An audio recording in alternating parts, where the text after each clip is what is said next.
E aí, rapaziada, boa noite. Hoje vamos reagir a um videozinho aqui, então sem enrolação, deixa pro vídeo, senão vocês saem dele.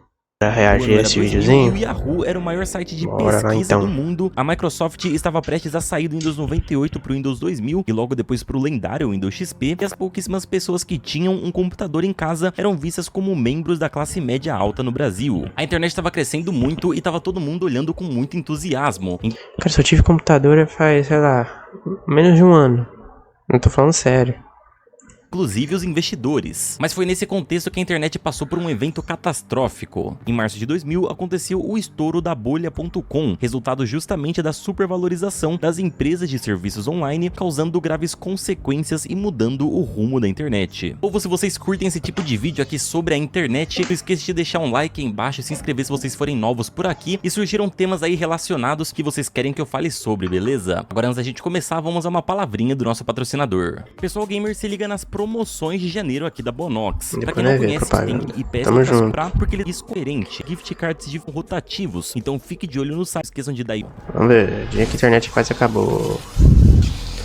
Pinheiro. Para começar a entender como que aconteceu a bolha.com, a gente precisa voltar primeiro para o início desse efeito dominó. Em meados dos anos 80, a internet era inicialmente uma rede de comunicação militar e acadêmica e nós, meros mortais, nem sonhávamos em conseguir acessar aquele mundo virtual algum dia, até que ela começou a se tornar mais acessível. A criação da World Wide Web em 89 e a popularização dos... Sabia que, galera, que a internet foi criada durante a Guerra Fria pela ARPA lá nos Estados Unidos para proteger os computadores de bomba? Tá aí, ó. Uma coisa que vocês não sabiam, cultura.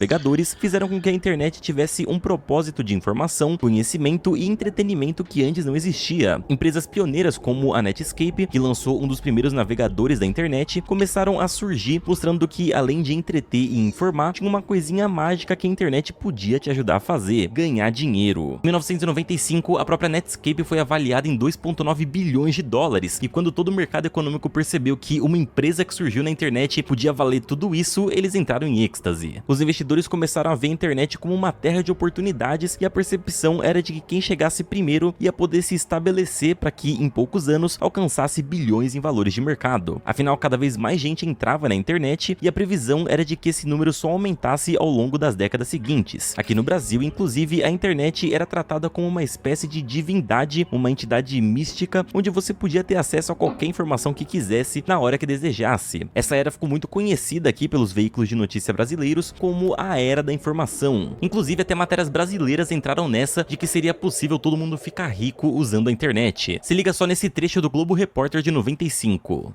No programa desta noite você vai conhecer quem são e como vivem os internautas.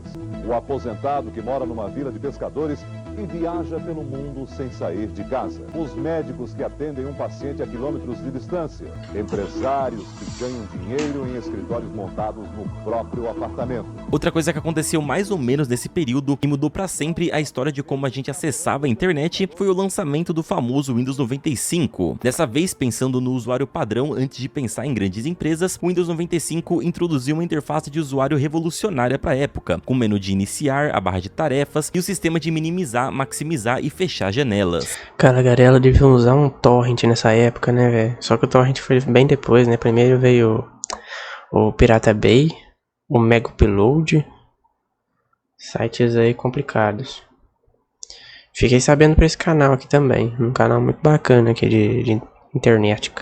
São coisas que pra gente hoje são comuns, mas que pra época eram iradas. Pô, como assim eu posso fechar a janela usando só um clique? A Microsoft na época gastou alguns milhões de dólares nas campanhas de marketing, colocando as propagandas do produto pra passarem na TV, e assim conseguiram fisgar famílias que precisavam de um computador. Novamente, o mercado olhou para aquele fenômeno e percebeu que o fluxo de caixa era intenso. Com o sucesso da Netscape, os investidores então começaram a depositar uma grana pesada em várias startups que surgiram na internet. Mas se você tá na internet há tempo suficiente, sabe que para toda oportunidade real existe um malandro aí para te fazer de otário.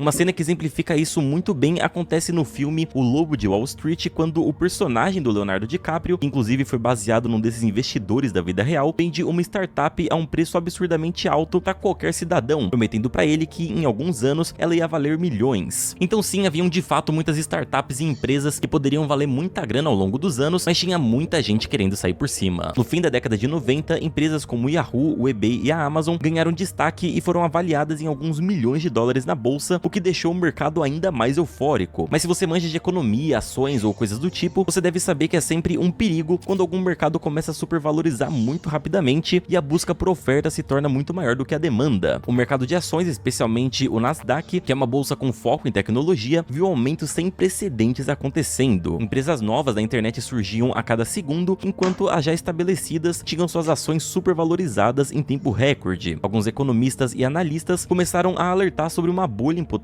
avisando que as avaliações da bolsa em relação a empresas de tecnologia estavam desconectadas da realidade e dos fundamentos econômicos básicos. Agora, usando exemplos mais básicos, se liga como acontece uma bolha, como rolou nessa da bolha.com. Imagine que você tem uma empresa de games e do dia pra noite um jogo em específico se torna extremamente popular. Todo mundo de repente quer jogar, todo mundo quer comprar, e você, que não é bobo nem nada, observou essa demanda e lotou seu estoque com esse jogo, inclusive subindo até um pouquinho do preço dele. Mas aí o que você não sabe é que essa moda era só passageira, e quando as pessoas compravam e viam na prática como que era aquele jogo, elas perceberam que não era tudo aquilo, que não é bem isso que elas querem jogar, e começam a devolver o jogo, a fazer o reembolso e tudo mais, e nesse período aí você já se lotou com unidades dele. E isso Aí você se fudeu, porque você vai ter que pagar tudo de volta e ainda investiu pra caramba, né? Aí acabou com você. Até o ponto que o preço que você tá vendendo o jogo é muito superior ao preço que ele realmente vale. E aí pronto, a bolha tá criada. As pessoas reconhecem que aquele jogo ali não vale mais tanto e começam a tentar revender como usado mesmo pra tentar recuperar a grana perdida, e fazem isso rapidamente também para que o preço dele não caia tanto. Consequentemente, você da loja não tem opção senão abaixar o preço para poder acompanhar o mercado e, na melhor das hipóteses, vender com prejuízo, ou na pior das hipóteses, você não vende nada, mas fica com todos aqueles jogos no seu galpão que não valem de mais nada e toda a sua grana foi pro ralo. É mais ou menos assim que as pessoas vão à falência durante uma bolha. Agora pega tudo isso que eu falei e aplica aí no conceito da internet. Foi mais ou menos isso que aconteceu. Voltando aqui pro Brasil um pouco, muita gente começou a investir uma grana pesada para comprar computadores que na época eram de última linha, porque viram alguém dizendo que era fácil ganhar dinheiro na internet. Eram raros os casos de empresários que realmente prosperavam na criação de algum negócio virtual, como foi... Os nerdão de antigamente era muito diferente dos nerds de hoje em dia, né? Os nerds de hoje em dia, eles são muito mais foda.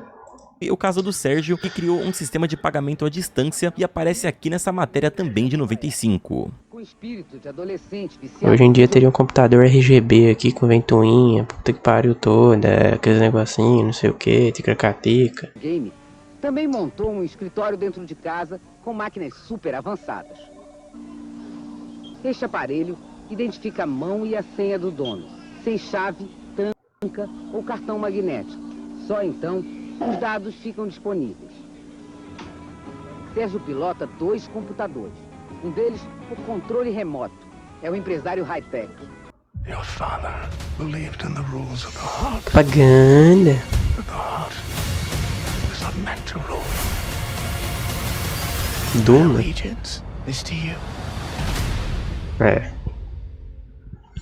Você sabe o que precisa Poxa, para enviar duas. e receber dinheiro do exterior? Você não precisa pagar mais caro. As novidades tecnológicas lançadas no mercado não demoram a aparecer sobre a mesa dele. De fato, a gente estava entrando numa era onde muitos negócios estavam indo pro online, porém não adiantava muita coisa se você não manjasse de internet, não soubesse fazer como funcionar. E foi exatamente isso que muitas empresas fizeram. No dia 10 de março de 2000, o Nasdaq, que eu citei agora há pouco, chegou a 5.132 pontos, batendo todos os recordes e atingindo o maior número da sua história. 5 anos antes, por exemplo, eles tinham acabado de bater 1.000 pontos, então estamos falando aqui de um número 5 vezes maior de investimentos. E foi justamente depois desse dia que tudo começou a desabar. Naquela sexta-feira, investidores mais experientes perceberam que o mercado estava prestes a ruir e abandonaram suas ações, criando um efeito borboleta que causou consequências na Ásia, na Europa e nas Américas. Em questão de um mês, a Nasdaq já havia caído 43%, o Dow Jones, que é o principal índice da Bolsa de Nova York, fechou em baixa de 5,6% e o S&P 500 caiu 5,83%. Ao longo do ano de 2000, as empresas de tecnologia começaram a enfrentar uma queda vertiginosa porque porque o número de investidores e a avaliação era muito maior do que elas representavam de verdade. As empresas, num geral, em questão de meses, tiveram uma queda de até 75% do seu valor até o fim do ano 2000, gerando prejuízos que para muitos foram irrecuperáveis. Como infelizmente acontece em toda a bolha, muita gente perdeu tudo que tinha, desde milionários até pessoas com pouca grana, mas que apostaram tudo no sonho de empreender online. Pensa bem, você e eu que está aqui,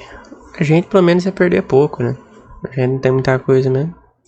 Consequentemente, pessoas tiraram a própria vida, negócios fecharam e o mercado passou por uma crise gigantesca. Mais de 500 empresas quebraram e o episódio recebeu o nome de bolha.com porque muitos empresários da época tinham o lema de que se alguma startup aparecia na bolsa com um .com no final, era para depositar muita grana nela. E bom, o resultado é esse aqui que você tá vendo. Eu vou te dar aí alguns segundos para você pensar em quanto que foi o prejuízo calculado entre 2000 e 2002. O valor é tão absurdo que eu acho 1 trilhão.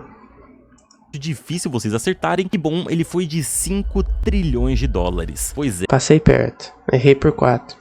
Pra você ter uma noção de quão absurda foi essa bolha, quanto foi exagerado o entusiasmo. Cara, é muito dinheiro, velho. Dá pra comprar o Brasil com esse dinheiro. Sem sacanagem. Pontos que a Nasdaq atingiu só foram atingidos novamente 15 anos depois, em 2015. Hoje, obviamente, a Nasdaq tá aí voando porque tem empresas gigantescas e consolidadas atuando na internet, como o Meta, o Netflix, a Apple e tudo mais, e hoje ela já tá ali na casa dos 12 mil pontos. Mas olha, tem uma baita diferença da internet dos anos 2000 pra de agora que justifica esses números. Algumas empresas que surgiram na internet e fecharam as portas foram a Pets.com, a eToys, a Webvan e a TheGlobe.com, sem contar empresas brasileiras que, num efeito dominó, também decretaram falência, alegando crise financeira entre 99 e 2002, como a Casas da Banha, a Ultralar e as lojas Arapuã. Vale lembrar que todas essas empresas brasileiras que eu citei já estavam operando desde a década de 50 e tiveram seu caixão pregado por conta dessa crise. E como eu falei, a bolha.com teve um efeito dominó em toda a economia do mundo, fosse ela da internet ou não. Vou dar um exemplo aqui usando uma outra matéria brasileira que o Fantástico exibiu no fim dos anos 90 sobre o que os avanços da tecnologia podiam fazer. Se liga nesse trecho aqui. Também já é possível fazer uma reserva de passagens assim, sem falar com ninguém.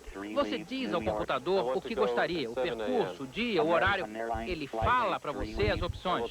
Tudo em tempo real, na hora. Então, nas empresas é comum que exista algo chamado como direcionamento de recursos. Você tem ali X valor disponível em caixa e escolhe para onde você vai direcioná-lo. Muitas empresas aéreas perceberam que as passagens podiam ser compradas online e aí eles direcionaram um valor para publicidade e até para startups que faziam esse serviço. Porém, esse valor estava muito fora de proporção do que eles tinham em caixa. E eles investiram pesado assim porque todo mundo divulgava que a internet ia substituir todo tipo de interação humana. Pra você ver, a gente fala disso hoje em dia, mas esse papo já rolava lá nos anos 90. Isso... Ou seja, nunca vai acontecer, né?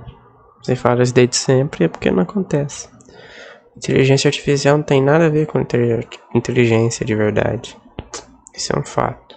Foi só um exemplo aleatório de um tipo de segmento, agora imagina dezenas ou centenas deles fazendo a mesma coisa. O problema estava longe de ser só na bolsa ou nos investimentos. Apesar do estouro da bolha ter sido em 2000, a coisa ficou feia mesmo em 2001, quando de fato os efeitos foram sentidos e as portas começaram a fechar. Para piorar a situação de forma catastrófica, aconteceu um negócio meio chato aí no dia 11 de setembro de 2001, que desestabilizou completamente os Estados Unidos e consequentemente o mercado de tecnologia. Um mês depois, em outubro de 2001, uma empresa chamada Enron teve um escândalo financeiro que entrou para a história das fraudes e também tirou o emprego de centenas de pessoas. A Enron, no caso, era uma empresa pioneira no mercado de energia e usou dados fraudulentos para forjar a imagem de que era muito mais lucrativa do que realmente as suas contas diziam. Assim, a empresa ia atrair novos investidores que estavam procurando por novidades no setor de tecnologia e iria se valorizar muito no mercado, escondendo de todos que eles estavam devendo a Deus e o mundo. A Enron se aproveitou da bolha.com para falsificar diversos documentos, enganando os investidores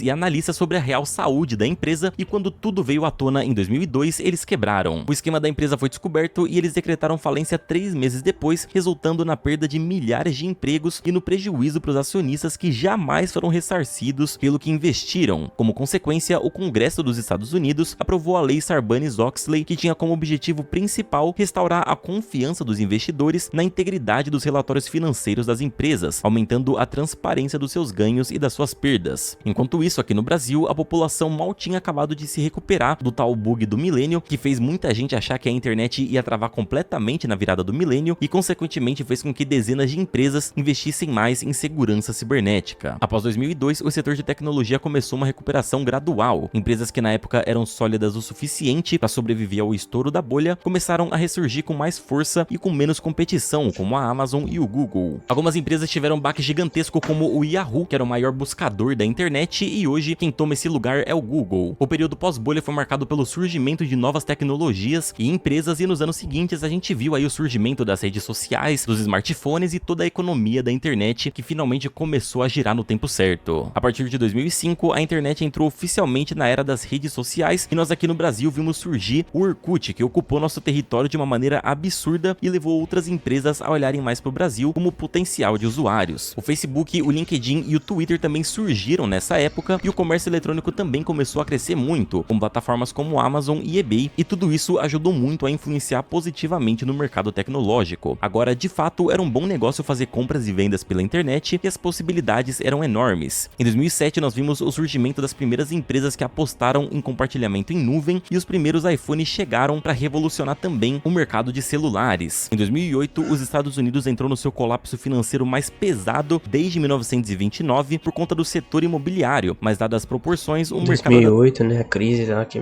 fudeu todo mundo. A tecnologia conseguiu sobreviver muito bem a isso. De 2010 em diante você já sabe como que a internet aconteceu, tudo que foi rolando e como ela virou o que é hoje em dia, mas eu achei interessante trazer aqui pra vocês um pedacinho bem complicado aí da nossa querida internet. E se você quer saber mais sobre o bug do milênio, como ele aconteceu, como que ele foi resolvido e quais foram os impactos, clica no vídeo aí da tela, mas antes de sair, deixa o joinha aí embaixo pra poder me ajudar, beleza? Muito obrigado por assistirem o vídeo até o final. Bom, tá aí, bom vídeo, deixar o joinha aqui. Do canal Stacks Gustavo Pinheiro, um canal muito maneiro, recomendo vocês verem aí, quem gosta de tecnologia, quem gosta de coisas assim. Esses dias eu tô vendo essas coisas um pouco mais agora. E valeu, galera, tamo junto, beleza? Hoje eu tô meio com sono, então o vídeo foi menos animado aí. Mas foi maneiro, beleza? Tamo junto, até a próxima.